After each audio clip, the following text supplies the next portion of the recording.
You're listening to Pagan Mom Podcast. I'm so glad that you're joining me today, and this is a podcast where you can come to indulge in various topics regarding paganism in our modern world, merging present and past. Be sure never to miss an episode by subscribing if you feel so inclined. I'd be very grateful. Thank you. Now let's get on with it.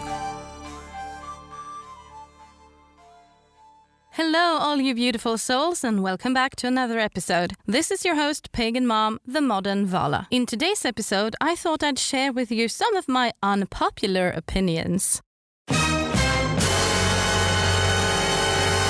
Juicy, eh? I'm gonna bring up stuff that people rarely speak loudly of. I think it's time to raise my voice in this all. I am aware that I might be stepping on some toes with some of the things that I'm going to bring up here, but at the same time, I think it's important that it's being addressed because people are so afraid of speaking their own minds, and I think it's time that we learn to speak up. People are so worried about other people's acceptance, and I don't think it's healthy, to be quite honest. Some things might sting to some people if we speak out on our opinions, but people need to learn that it's okay to have different opinions about stuff, and it's important that we all learn to really actually respect each other, despite that we have different opinions. We may not agree with the opinions that comes forth, but we need to at least respect each other. In this pagan community, I have seen and experienced so much my way or the highway mentality through the years, and it's fucked up. We as pagans should support and respect one another, even if we don't share each other's opinions. We're all pagans after all, and I'm not saying we should support outrageous opinions, like stuff that doesn't have anything to do with our pagan faith. I only mean we should respect each other's way of practice. It's so simple really, but people's ego is getting in the way of this, and it's sad. It shouldn't be like this. Time has come for real acceptance and respect, and I'm always gonna be a warrior for that. So let's start in our own pagan community. Let us all be people to look up to. Now let's get going with all my slightly salty and unpopular opinions. Hang in there, here we go. The first of my unpopular opinions is that I don't agree with the picking and choosing of random deities for deity work. Nowadays, deities are basically being randomly picked up and used in spellwork and such, like they are merely tools for the practitioner, quite frankly. And this is such a popular thing that practitioners and pagans tend to do nowadays for some weird reason. It's making me a little sad and annoyed that I have seen both back in the days when I was an active YouTuber and nowadays too, unfortunately, several years later, that people still use deities as if they were an ingredient or something. Like, they still don't know how to do this properly. The deities aren't objects who are to be added in a potion or in a spell just like that. There are so many people that seems to pick random deities basically straight out of lists, like deities associated with love or deities associated with magic, for example, and then randomly pick out one of the deities that they think would likely work with what they're trying to do. And I really honestly don't understand this way of treating the deities. I mean, would you do the same with a random stranger you see on the street? Like, hey, you over there, you look like you're good with magic. Come help me with this potion of mine, will you? And do you think that random person would just say yes, just like that, right away? Like, no. Deities deserve respect. And also, not to forget, the future relationship between you and that deity might be compromised, since that is like a bad first impression of who you are as a person to the deity. So like, think about it. Would you like if someone would just come up to you randomly and demanding, like some pagans unfortunately do for some reason, that you'd help them out with something? If that is the first an unknown person do to you without even knowing anything about you or having met you before, or even if you have a connection, demanding is something you should never do anyway. But anyhow, wouldn't that be a bad first impression of that person to you if they just come there and demand stuff from you? It's the same with the deities, really. Get to know them a little at least before you decide to start asking them for favors. Try reaching out to them through meditation, read about their mythology, lore and such. Things like that. that can help with forming an understanding of the deity and form a connection between you. It can of course be a different thing if you're asking for help, like genuine help with something, but asking for their assistance like they're just some object to be picked from a list of ingredients is not a good idea. Nor is it a good idea, and frankly, it's very rude and disrespectful to try and demand something from them. And on the speak of demanding, once upon a YouTube time, I had a person contacting me asking me for help since he knew of my particular abilities. He wanted me to reach out to the Norse god Loki for him since he could not himself. He claimed that Loki was his patron, but that he didn't seem willing to help him out with some spells and rituals that he was doing, so he wanted me to ask Loki about this all for him. And it was totally random, but he also claimed to be a friend and a student of a particular Norse pagan YouTuber that I was acquainted with back in my YouTube days myself, a person that was very popular within the Norse pagan community at that time. I did, however, think it was strange that this guy hadn't asked him for help instead, if he now was a student and a friend of his. But kind as I am, I was willing to at least try and help him out. I seldom do this for total strangers otherwise. But since I am who I am, I'm always willing to help people out if they ask me to. He occasionally also sent me pictures on magic workings that he did, spell objects and such, which made me a bit uneasy, to be honest. But he asked me if I felt something looking at those pictures. I guess that he was fishing for clues if his spells had worked or something. I really don't know, to be honest. It was a bit creepy, but I didn't feel a thing though from the pictures, so that was a good thing. Somehow I kinda suspected something shady was going on, because I could feel it in my bones, a nagging feeling. So yeah, I was kinda happy I didn't feel anything from the spell objects and such. But I thought that maybe I was just imagining that, and I'm a kind person, so I was, despite this all, and my uneasy feelings about him and his workings, willing to help him out with this since I know that it can be difficult for people to connect like that to the deities. And that's where people like me come into the picture, to be able to be of service like that, a link between the deities and people. Thing is also though that this guy was acting like it was his solemn right to be assisted by Loki in whatever it was that he was asking for. And I was suspecting this dude was really off the charts, but I gave him the benefit of a doubt and I reached out to Loki for him because this guy really sounded desperate. And desperate people can sometimes act very strangely. And sometimes I can be too damn kind for my own damn good too. But that's just who I am. Anyhow, I had no idea what it was that he had asked of Loki, since quite frankly that is none of my business. But when I reached out to Loki, he told me exactly what this guy had tried to demand of him and of nature itself. And after I got all his messages, I delivered them to this guy, and he got so frustrated and angry by them, and I actually got very uneasy by this person. And I have to say that the things that he had asked from Loki and the spells he tried to do to accomplish this, it's just disturbing. And I asked him about this information given to me from Loki, and he admitted that this all was in fact true. I ended this all by giving him some advice and such, but he didn't really seem to care, to be honest. He just wanted what he wanted, and that's that. And he demanded I'd help him, since he could not make his spells and rituals to work. And I told him, of course, that I was not gonna help him doing so. And I repeated one of the things Loki told him too, that he cannot change and force nature. I don't really want to tell you guys what he was attempting to accomplish, since it's his personal stuff, but I also don't want to give it any power by mentioning it. So, end of story. But to summarize this all, don't use random deities as tools in your practice. Get to know them first before you ask for their assistance, and do not dare to go and just demand stuff from them. Now, let's get on with my next unpopular opinion.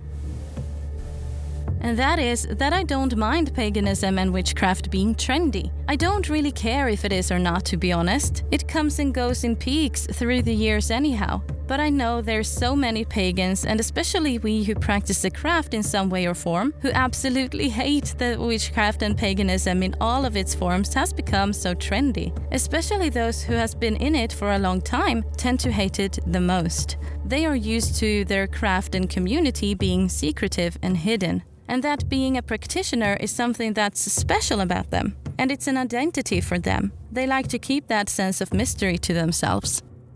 I myself think it's good that we're coming more forward and into the light as pagans and practitioners, because when this is done, more people become less afraid to come out with being what they are. And the visibility makes us more normalized, in lack of a better word, that it's not something to be ashamed of.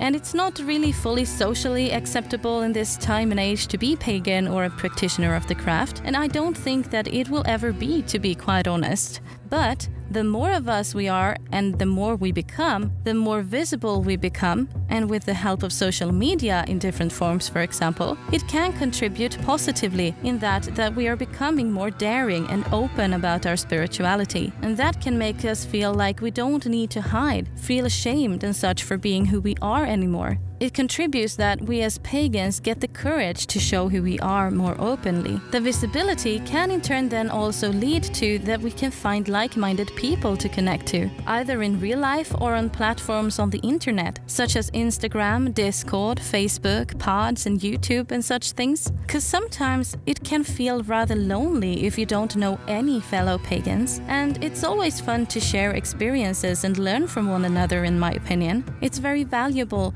to be able to discuss things with each other and making new friends all over the world. It's very enriching. Visibility also contributes to make non-pagans see and understand what we are doing. I think that the more that we are open what we are doing, it in turn increases the understanding of what we do, and that will then contribute to people being more open-minded and accepting and not as weirded out by us as they otherwise would have been. Because the more information people are getting, the less afraid they become of the things that was unknown to them before. And I have said this for so many years now, that we as pagans need to step out of the shadows, and it's time now. And we should be proud. We shouldn't hide any longer. And now with the help of the media, like the magical and pagan series and movies coming out, like the series Vikings or the chilling adventures of Sabrina, the Harry Potter movies and such, there's an increase in the trendiness of witchcraft and paganism. And that's for better or for worse, I'd say. Like, there's people watching the series Vikings, for example, thinking it is so cool and such, and they like the show, and therefore all of a sudden thinks it's a cool thing becoming a pagan. But they don't understand the core itself with it. They merely tend to believe that being pagan is only about drinking mead, style their hair like Ragnar, Björn or Lagertha, and running around screaming skål all the time, for example, and such. So, while the series and movies are creating a trendiness which leads to more people becoming interested in paganism and the craft, they can also be sort of misrepresenting of what and who we are. So, it's a double-edged sword, really, in a sense. The risk with the trendiness is that all kinds of people are drawn to it. Both people who would become skilled practitioners and healthy pagans, but also those who would just not be suitable. And those less suitable people could then possibly start toying with energies and forces that they don't actually understand, and that can potentially be very dangerous. Although trendiness and exposure in media also contributes to pagans finding their courage to become more publicly visible too, with wanting to start YouTube channels, Instagram accounts, podcasts and such, which is very beneficial for our pagan community as a whole. There is also the possibility of misrepresentation of us pagans due to paganism and witchery being visible in the real media, like people being in documentaries, interviews and such. And let me explain this a bit more in depth with an example. Here in Sweden, for example, neither practitioners of the craft or pagans are visible really. Here this stuff is very hidden in the shadows, and people consider you to be odd if you're into this in this modern day. Because they just cannot grasp that you can believe in something so old. And also, the general population in Sweden are also atheistic. So people frown if you even believe in something, to be honest. There are, however, two big groups here that are visible active pagans, and they are called fornsed or NAS. But they are, in my opinion, maybe portraying this faith and path in a different light than I myself would agree with. These two groups have each been represented in media in different ways, a documentary for example, but also two of their priestesses, or gudjor as it's called in Swedish, have been on our so-called morning studio, a show on TV in the mornings, in which they have been interviewed in and such about their faith and practices. And now afterwards, this is the view that Swedish people have been given of the general pagan people. And I think gudjorna are brave to step out of the shadows, and I'm grateful for that. But some stuff they said was kind of misrepresentative of us as pagans in certain ways, which is such a shame really. So people in Sweden could be even more weirded out by us pagans after these documentaries and interviews, and that's not good if we want to be out of the shadows, acknowledged and accepted without being looked down on. It's the same kind of thing that happens when pagan or witchy people are on TikTok, for example. While TikTok can maybe be a great inspiration for people, it can also be pure bullshit too, being spread around, which makes us all look bad, unfortunately.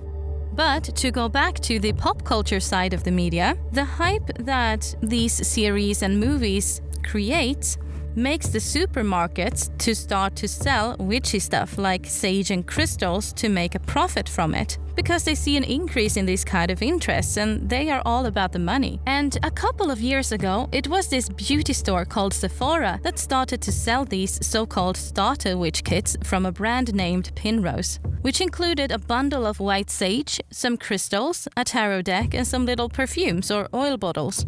And this little pink and cute kit created a raging storm in the witchy community. Practitioners got so upset by this that so many of them were coming out on YouTube, making videos about how wrong, outrageous and disrespectful this was. Practitioners from all over the world, mostly America but still, started calling the company and yelled them out for it, totally hating on it. Things got absolutely crazy, and after a short while, Sephora then decided to pull the witch kits from the shelves. And as a Swede, I was totally gobsmacked when I heard of all this. I remember I was thinking, only in America can this stuff be so hated and raged about when I saw all this happening. And since I was a YouTuber myself, I saw many of my circle YouTubers making video them too about this. Some were praising it and some of them were raging about it. The opinions were so divided. Either you loved it or you absolutely hated it.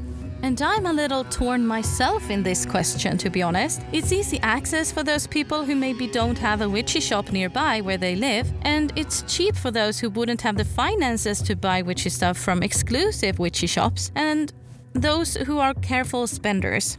Sometimes I can find really good stuff for a cheap price in the supermarkets, to be honest. And as a parent, I need to think twice about my economy and be smart about it. So if I can find, let's say, a crystal for a cheap price in the supermarket, I'll go buy that instead of paying the double to an independent seller. If I like the energy of that cheap crystal, I'm definitely gonna buy it. The downside is, though, that the supermarkets only cares about money. They don't really care about the practice or the practitioners, and they don't really care that the stuff in the kits or whatever they're selling is genuine good stuff for serious practitioners, such as people who sell independently does. And I also want to add here that I don't actually buy a lot of witchy stuff, since I am really kind of minimalistic in my practice. I really only spend money on something that I really want or need, like herbs, resins, crystals and such. But otherwise, I actually don't buy a lot. I rarely buy stick incense, for example, because I like to make my own loose ones. I am, however, quite picky with the herbs and resins that I'm using for the ones I make, so I am willing to spend a bit more on those things, and the supermarkets seldom have the best quality. Also, the supermarkets rarely have good stick incense brands either, like my beloved Goloka. So for that, I tend to buy from either Etsy sellers or businesses that really cares about their products being good ones and sourced in a good way and such. And of course, I want to support my own fellow crafters best I can, but it all kind of depends on what it is that I feel I need to buy, really. So yeah, to summarize this whole topic, I am kind of torn actually. I'm somewhere in between all of this, and I know I sound like a typical Jante Swede now, as we say here, always being neutral and stuff, but for real, I can see both pros and cons with this all, to be honest. And now on to the next unpopular opinion, which is not everyone is supposed to have a matron or a patron deity. And I have talked about what a matron and patron deity is in the episode Matron Patron Q&A, so do listen to that one if you want to know my definition of what those are. If we look at this from an historical and mythological perspective, it was really only the great heroes and such that had some kind of deity that they said they were guided by, or a son or daughter of, like Hercules or Achilles. And Hercules was said to be a demigod and the son of Zeus. And Achilles, who was this heroic Spartan warrior, was said to be guided and mentored by the Greek goddess Athena. Both of these men seems to have been chosen for either their particular skills and or importance to the mankind. It was not really the norm for everybody back then to say that they were guided by the gods or sons and daughters of them. If it was like so, it would be mentioned somehow and somewhere in the documents and books found from that era. And we just don't have any evidence of that as of yet. So yeah, I think it's rather rare to have matrons and patrons, and not as common as people want it to seem like nowadays. This is only a theory of mine though, and there is no way to say for certain. Yet, anyhow. Next unpopular opinion of mine is that pagan faith is not a religion. What's the matter with you? I consider pagan faith to be spirituality. A religion to me is the Abrahamic ones that all have a book to follow, like a Bible or the Quran and so on. And religion to me is a faith system that has rules and restrictions. And pagan faith doesn't have these restrictions and rules. It's very free and in some aspects very nature-based in difference to the big religions in the world. So therefore, I don't consider paganism to be a religion. There are, however, groups in the pagan community that are very much of the opinion that it is indeed a religion, and that's fine too. But to me, the term religion is something else. Here in Sweden, Norse paganism has, for example, actually become legally labeled and acknowledged as a religion not long ago, and this was a result of the word Norse put into the matter. And this Swedish pagan group has really accomplished stuff within the pagan spectrum, not only making Norse paganism an acknowledged religion here, but also they picked up the fight against the runes being illegalized and won that battle. Although they have some views that I don't particularly agree with, like I'm gonna mention here next after. And the next unpopular opinion is the Poetic Edda is not a Bible. Oh, come on! This is something that I've said for several years, and people have always reacted to this particular opinion. And let me give you all an example of how it's viewed here in Sweden. The members of Norse, for example, which I mentioned just before, really considers the Edda as to be a Bible. And I can't really understand that, to be honest. I have never been a member of that pagan group, but I am able to be on their Facebook group. And I have since long deleted my account altogether on Facebook since I don't really use it. But when I did use Facebook, I saw people in that group constantly writing about the Edda, telling everyone what good pagans they were when they've read a chapter in it religiously 3 times a day and treating it like it was the Bible basically, and even calling it a Viking Bible all the time. They also see the Havamals as rules, just like the commandments in the Bible or Quran or similar such books. And I see the Havamals as generally really good advice on many things in life, but they're not by any means religious rules or commandments. But this group views it like so. And I don't mean to hate on them or whatnot, I'm just talking about my own opinions when it comes to this and the differences. And now, on to my next very controversial, unpopular opinion, which is books aren't everything when walking a pagan path. I have said it before, but I'm gonna say it again. There is a bunch of pagans out there on YouTube, for example, that promotes reading books, and they also say that if you don't understand shit, and you can't possibly walk a pagan path. And especially not the Norse path.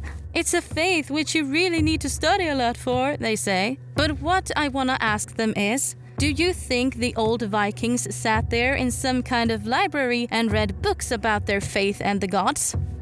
Not really. They experienced the deities in different ways. They talked to each other about it, and they shared stories with each other. I can't imagine that they sat there having book club meetings.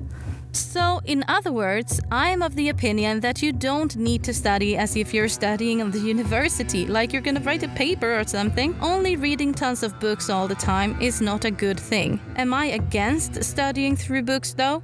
No, I am not. It's quite convenient. Although, as I have mentioned in previous episodes, reading books has definitely value in some ways, but it should also then be mixed with experiences. You can never know that things you read are true or not if you don't experience them yourself too. Then it doesn't matter how many books you read, but it's a good way to compare and get more info and insights. And what's the point to only read about others' thoughts and experiences all the time without doing the work yourself too? But yeah, I wouldn't say it's a faith you need to study for. Whoever says that the authors in those books are always right anyhow, and who determines that? Are their experiences and take on things by any means facts and rules? No, they're not. Paganism is spirituality, a faith, not a profession you need to get a bachelor's degree for, unless you're actually studying to be an archaeologist or whatever. But yeah, you get my point. The next unpopular opinion is that you don't need to learn the runes. Shut up! It's not a requirement. Not all Norse pagans are interested or feel that the runes are calling to them, and that is totally okay. It's like a norm in our pagan community nowadays that runes is something that is just a must, that all Norse pagans just should be learning about it, just because it's Norse. I've seen so many new Norse pagans that are complaining on that they have to learn about them and that they don't really feel like it, but they think they have to because it's just something that we Norse pagans do, they think. Unfortunately, we have so many pagans out there in the media nowadays that are promoting to learn the runes by reading books and whatnot, and I can understand that if you're new and this is all you see, of course you're gonna think, oh, I need to start learning runes ASAP. But I just wanna say to all of you that there are no rules, and if you aren't interested in the runes, then that's that. Never feel pressured to learn something just because it's Norse if you're walking the Norse path. Which then leads me to my next unpopular opinion, which is rune work isn't for everyone. What? If you're a newly baked Norse pagan and you have only just started your spiritual journey, I wouldn't recommend you to start working with the runes right away. And to be honest here, in my opinion, the runes just aren't for everyone. They are powerful. Very, very powerful. And they shouldn't be toyed with just because you think it's cool or whatever, and just because it's Norse, and because you're walking the Norse pagan path. It doesn't mean that everyone is suitable to work with the runes, which seems to be quite a common misconception for some reason. And I would say the same about Ogham, the Celtic symbols. It's not something you start out with right away just because it's Celtic. Not everyone is meant or suited to be working with these kind of things. So here you go, guys. These are some of my unpopular opinions, and I don't ever want to offend anyone. I just think it's important that we actually talk about our unpopular opinions for the purpose of reflection. And also, I am an advocate for speaking our minds. We shouldn't feel afraid to express ourselves because of the concerns of others' approval. And with that said, now it is time for the Swedish word of the week.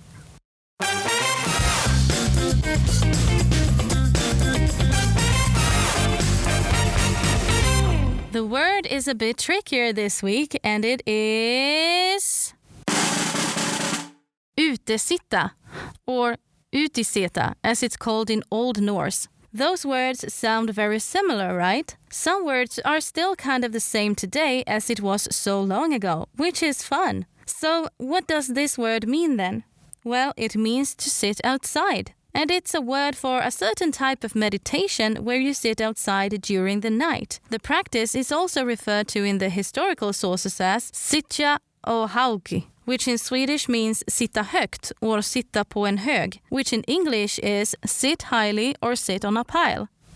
And please don't roast me for my pronunciation of those Old Norse words. I haven't gone any courses or anything, so please don't roast me for it.